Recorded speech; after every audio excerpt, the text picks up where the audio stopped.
Be all praise and glory.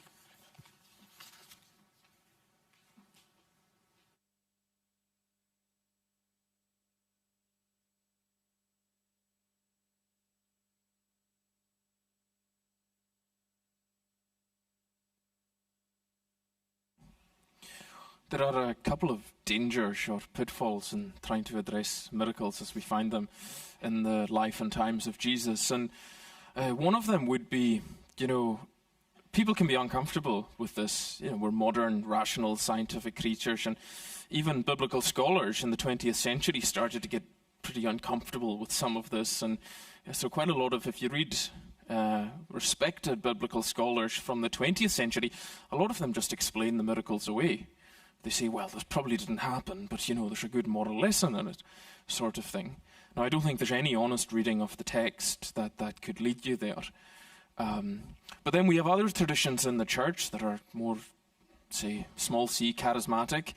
And there's a focus on the miracles as to the point of it being obsessive, and perhaps trying to repeat them and bypassing the function and the way Jesus performs them and the actual message that he is getting across in the midst of that. Now, last week we started by thinking about what's the miracles, particularly the one of turning the water into wine, what it showed us about who God was and how he works in the world. And I think the exact same thing is going on in here. It seems to be highly specific, the choice of miracle that he does, the person that he picks to do it with, and the area that he's in. Where Aileen read that he is in the Gennesarenes, it's translated different ways in some of your different Bibles. It'll say a different thing. They don't really know exactly what it was, but they know it was in this place called the Decapolis, which was a group of 10 towns that was controlled by the Romans. It was one of those contested areas. It's near today the Golan Heights, which is still highly contested politically. It was always passing hands. It was always a region of turmoil, of military activity. And so right now it was completely occupied by Romans and so Gentiles. Now the clue to that is the fact that there's pig herders in the story. At the time of Jesus, that would have been considered an unclean occupation, unclean work. So we know we're in quote-unquote Gentile, non-Jewish territory. And that's actually significant for what Jesus is showing in that he does this miracle here. Rather than remember how last week we thought about that the miracle is not just this impressive magic trick by a very gifted magician. The ancient world did have magicians, but Jesus was much, much more than that. So, in an effort to try not to kind of zoom past everything here and just talk about the miraculous magic bit, if you like, I want to look at the bits that I think come up to the surface of why Jesus does this. I think he's trying to show us that miracles are firstly that they're no substitute for compassion. Secondly, that they are no substitute for faith. And thirdly, that they're no substitute for evangelism, all stuff that we're big on in the church. Well, firstly, they're no substitute for compassion. Let's look at the situation of this man. He lived in the tombs, so among the dead, considered unclean by Jews. No one could bind him, not with a chain. He'd been chained hand and foot, but he'd torn them off. He was so strong that he was separated from society for their own protection, not so much for his. And he'd cry out, and he'd cut himself with stones. So the picture that we're given is that the man is so badly oppressed by this dark spiritual force that if he's unable, if he's isolated and far away from anybody to do them any harm, whatever activity he is under, it'll just make him hurt himself because it's got to get an outlet somehow. So he's in a desperate situation, and you could argue whether, well, what's worse, the awful violence and self-harm that he's doing, or the fact that he's completely isolated?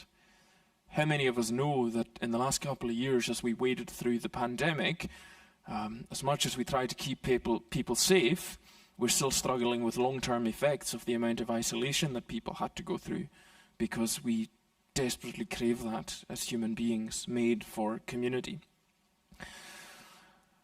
And you might think, oh my goodness, this is 2,000 or so years ago. That's so barbaric that they were sending him out among the tombs and chaining him. And wasn't that long ago we were doing the same thing?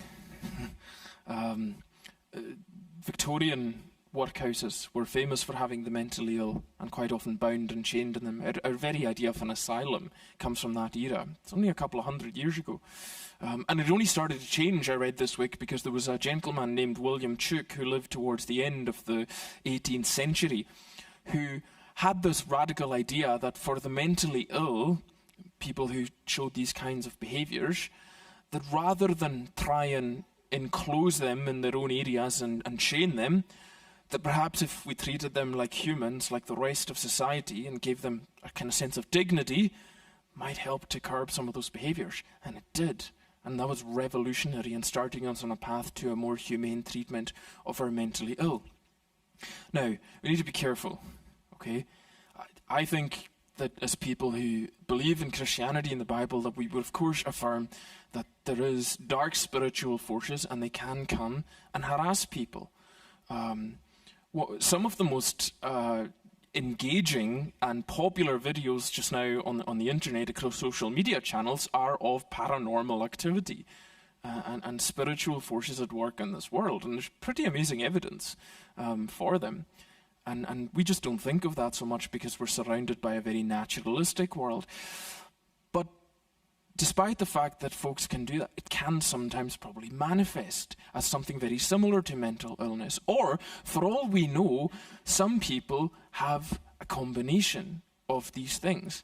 And, you know, it would be foolish of especially me in my role to try and diagnose that. So I think, you know, just as an aside point of application, the safest thing is always to have someone assessed by a medical professional to see whether they can't be helped by the wonder and the miracle, if you like, of medicine that we have now in our world.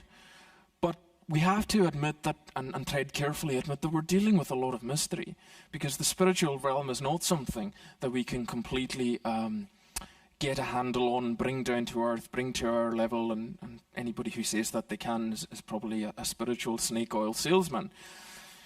So he's in this terrible situation, but what does Jesus do? Well, he seems to be quite intentional with him. The man runs to him and he bows down, and I love this because, you know, in the book of James it says that even the demons believe that God is and they recognize him. You know, they recognize him before even humans do. And Jesus starts a conversation with him. He says, "Son of the Most High God, don't torture me." For Jesus had said to him, "Come out of this man, you impure spirit." But I think the most important part of the conversation is when Jesus asks him his name. Rather than just engage in the miracle that he has to do, because he's going to release him from this, and we're going to see the evidence of that, he is going to ask him, "What is your name?" And his reply is classic. He says, "My name is Legion, for we are many." Now, you know what a legion is? It's a band of Roman soldiers. This man has probably seen the Roman soldiers roll into town and take over his town. And isn't that interesting that the way he characterizes himself, he knows that he has this internal hell that's torturing him, and the name that he gives it is the occupying, oppressive force that is out with. And I think that sometimes it's not obvious to us where the line is between our oppressive circumstances that we might find ourselves in and the internal mess that causes within us. And that seems to be where he is, though those lines are somewhat blurry. But more than that, you know, a name in the Bible was to do with your story, your identity. You know, if you ask me what's my name and I say David, it doesn't really tell you much about me other than my parents decided that was a decent name. But in the ancient world, the name was meant to connect to somebody's story and identity. And that's what he's doing here. He's saying, that's my name. This is my whole life. This is my whole world. This is what I'm made of, is the many forces that I know that are at work within me. And that's all I actually am, is really what he's saying to Jesus. But Jesus asks him that question because Jesus wants to know his story. And he wants him to know that even the time for him to let him sit down and identify himself and his problem, that is worth Jesus' time. And again, in that sense, our world is no different today, because many people walk around and in different ways carry the identity of the negative things that have been put on them or have happened to them. We now know with advanced clinical research that for people who've experienced any kind of trauma, it affects their nervous system and their bodies. It can lead to disease. And things still pile up on people. People who have had, if you like, poor childhood experiences, traumatic ones, they tend to statistically be more likely to go on and end up in the criminal justice system. An overwhelming proportion of those that fill our prisons have had adverse childhood experiences. And sometimes through no fault of their own. It's what they were brought into, and they're oppressed by it. And these things stay with us. How many of you know that if you were brought up, or people who were brought up perhaps without much affection from one parent or the other, they go on to struggle to be able to show affection. It stays with them, becomes part of who they are, becomes part of their identity. And so, because the temptation is to read this story and see a quote-unquote madman and think, well, that's all very extreme and quite irrelevant. And, well, not really, because he's just an extreme version of the way we all come into the world and the kind of things that we're made to carry, and the fact that we need healing from a lot of those things. So Jesus slows down, and he doesn't just, he's not like a Marvel superhero who just comes in, defeats the bad guys in a show of supernatural strength and clears off again. Just asks him, what's your name? And begins in a conversation with him. And our world, we could say, could be fixed by a whole series of miracles and the things, the social situations and disasters that are unfolding around us today. But that's not the kind of kingdom that Jesus came to instantiate. Yes, he was a miracle worker, but let's not think that miracles, if only God would come and do things, that would be miraculous. Well, part of the miracle here is slowing down and showing someone compassion, listening to them, letting them unfold their story, letting them know that they're worth doing that. The miracle is not a substitute for compassion. Jesus shows us the bits that we can do. And secondly, it is no substitute for faith. Now, what really leapt out at me with this story this week was the reaction of the people around us who saw it. Those who had seen it and told the people in verse 16 what had happened to the demon-possessed man, they told about the pigs. And by the way, I can't really explain the herd of pigs thing. I hope that you weren't hoping this morning. I hope he explains the herd of pigs thing. I can't. It is as much of a mystery to me as it was at the start of the week. So I'm focusing on this. Then the people began to plead with Jesus to leave their region. Okay, maybe a wee bit of an explanation about the pigs. If there were pig farmers and pig herders and that was what was popular in the area, maybe what spooked them so much was that, oh goodness, there goes our economy down into the sea. Because we are motivated as creatures by money and economy, and no more so than in our capitalistic age. And so, off they go and they think, this can't happen. This guy is going to put us into a recession. To pick on an illustration that's at the forefront of our minds just now. But I think that, it's one of the saddest things that we can read in the Bible, that people plead with Jesus to go and to leave them alone. He does it. He grants them their wish. And in some sense, God does do that. He offers himself to us in the gospel with his power, and it does have consequences for our lives if we accept him. And sometimes people, they think, I don't want that kind of change, and my life is quite comfortable, so Jesus, could you go away, please? And there's a couple of things about this. I think Jesus should provoke a reaction. And maybe if we're not getting any reaction to what we have to say about Christianity or our faith, maybe our faith is a bit anemic. Maybe we should be giving a stronger reaction, good and bad. But secondly, there's a fallacy that often is repeated that, and I've heard it even from folks who don't believe, saying, well, if only he would show up and perform one of those miracles, I would believe then. If he came right now and magically himself in front of me and, I don't know, did a card trick or turned water into wine here and there. A lot of people would like that. But, that I would believe. And this story runs in the face of that. There's no evidence that people would believe, because we don't actually come to believe through this some people do, but I don't think most people do, come to faith through a really evaluative, rational process. I think something about who Jesus is, the compassion that he shows, the healing that he has to offer for what we know is missing and broken within of us, that begins to work. And they begin to see him as one who they're drawn to. And they actually want to spend more time in his presence and be with his people and learn more about him and begin to follow him. They see that he makes a positive difference in their lives. And so it's for us to remember that, miracles aren't the be-all. They are great, but they're not some silver bullet for people to believe. People can see miracles and plead with God to go away because of the implications for their life of believing in him. So it's no substitute for what you and I call faith. That just even what Jesus says you need a tiny grain of in order to begin on a journey with him that changes your life. And lastly, and most briefly, the miracle is no substitute for evangelism.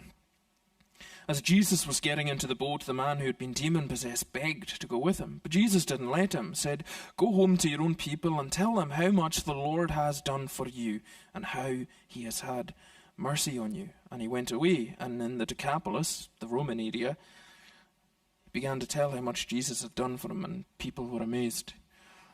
And so the man's first impulse, the guy's been delivered from literally darkness to light. He was self-harming, he was chained, he was unable to take his place in society. He can now be around other people.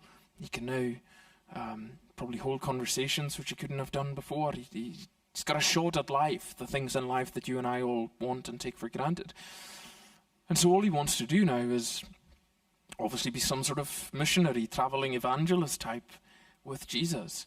And I find that response so interesting, because Jesus does say to some people, "Follow me." He does say to some people, "Okay, you can follow me." And then he says to other people again, "Actually, no, you can't." He says, "Stay where you are." And that's because he has work for him to do where he is. This guy becomes, if you like, the first missionary to non-Jewish people. Because at this point, the gospel is only with this very small group population of Jewish people, a few thousand, really. And so he becomes the first evangelist to them, because he's got work for him to do there. And, it's a relief for me. I tend to put a lot of pressure on myself. So it's a relief for me to kind of read these stories and realize I don't need to go around working any miracles, because I can't. But more than that, the place that I can take is actually enough, and the place that you and I can take, because Jesus is basically saying to him, where you are right now, where you're positioned, where your geography, your circle of relationships, the people that you know, that is exactly where God is intended for you to be. And where you are is where you can tell people very simply about who I am and what I've done in your life. And that's it. That's the mission. That's the assignment. It's not any more complicated than that. And, too often the church has suffered from this idea that, well, if you're going to be a really serious Christian, you have to do grand things for God. And I think it comes from, the Empire era, when folks like Hudson Taylor and so on, they went over to China and became missionaries. And, that's great for them. And if God calls you to anything like that, yeah, you should probably say, yes, that's amazing. But I think something like a miracle can take place when folks acknowledge that where they are placed is the best place for them to be able to share their faith in words and or in deeds. Show people the difference that having Jesus in their life has actually made. Because the proof that it's the best position to do that is that we believe that God has ordained all the days of our lives and the places that we'll live and the people we'll be connected to. And so by his divine ordinance, you are exactly where you are meant to be. And maybe someone needs to hear that this morning. Maybe they're worried about whether they've, a bit like we were thinking about last week, whether they've missed out on something, whether they've taken a wrong turn and they've ended up in the wrong place in life. And what an encouragement, just like this man, in the midst of what the Jews would have considered a totally heathen area, total darkness, not very spiritual. Well, there you go. There's your chance to be a light. Where exactly you are just now is your chance to be a light, because supposing, what does the Apostle Paul say? If I could speak in the tongues of angels, a miracle, and all of that, but I didn't have love, it would be for nothing. And this is the same idea here. You see, you don't need to go around following a miracle worker or being a miracle worker yourself. Jesus has already done the miracles. It's just up to you to be where you are and to bear witness, to shine a light on the fact that you know a miracle-working God who, above all, has done that miracle in your heart in bringing you from death to life. May God bless his word to us this morning. Amen.